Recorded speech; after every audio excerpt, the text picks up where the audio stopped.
Pour la nini bobemi maman za malade aw. Mais non. Donnez-moi une chaise. Oui, mais ozo bela ozo ya pourquoi? Pourquoi yoko tinda mutoya? Lobala ngai. Kombo na nani? Bia Okito Germain. Né à Aloja. Aloja. Nambula nini? Mbula na botama. Na année nini? Le 28 avril 1943. 43. Alors, ça veut dire qu'on a 83 ans. On a monté à l'administration nini? Nazali Molakisi.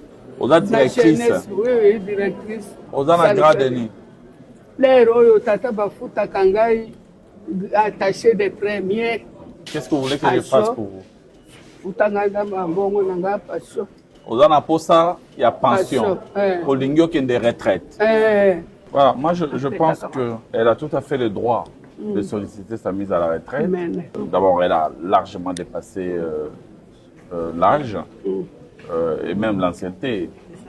Elle est régulièrement inscrite dans le fichier de fonctionnaire.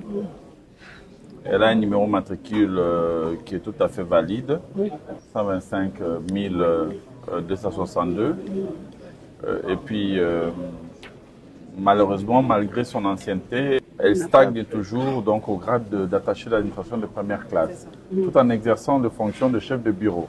Donc ça veut dire, en somme, on aurait dû déjà la titulariser comme chef de bureau et maintenant envisager d'abord sa promotion comme chef de division avant la mise à la retraite. Donc, elle pouvait donc, en principe, si les choses étaient faites comme il se doit, c'est pourquoi elle serait plutôt en train de partir au grade de directeur comme directrice, en espérant même, en ce moment-là, si les choses étaient bien faites, avoir bénéficié de garde de secrétaire général honoraire.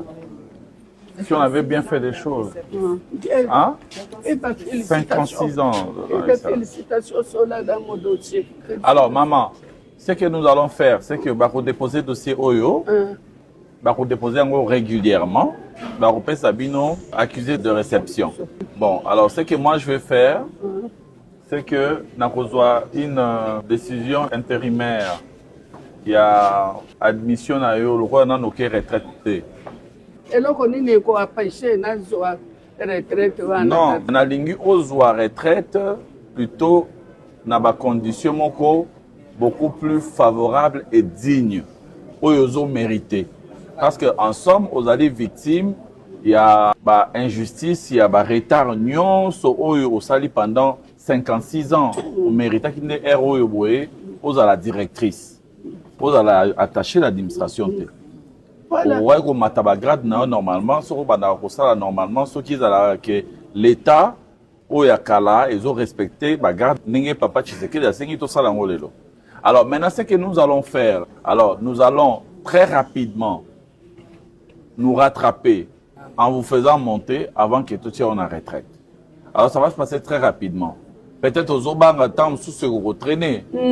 Ah non, non. Car lelo n'a pas signé document et romatisa yo d'abord grade. Ensuite, mais yo d'abord.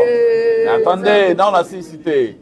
Ensuite, ceux qui n'ont pas signé au grade, les dans une décision, il y a aussi en retraite semaine prochaine.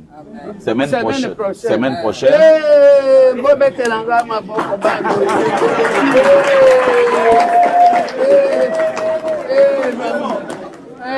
Alors, semaine prochaine.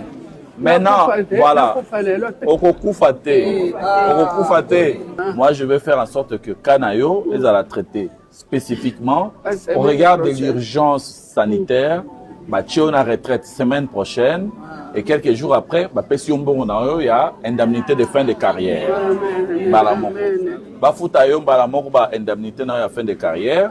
Pe bachayo balamoko na sensa pesika ba nozombongo na ya pensionné chaque mois, chaque le 20. Mise à la retraite na routine da yango très rapidement et pas à mon compte Mboka pour que ba signer à titre exceptionnel. J'ai aussi dit.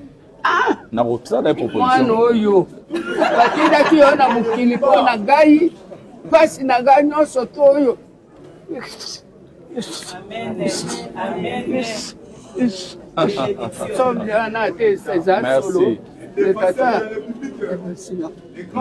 Merci, mwana na ngai.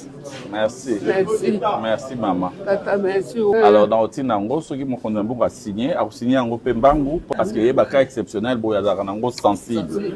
Alors, tant que ça dit ango, c'est maintenant que l'andawana, ok, si on a ban na banque, pour que nous avons bon na kosala tout pour que babi misala bon à titre exceptionnel.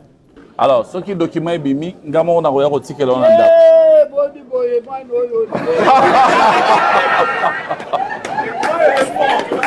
Allez, merci.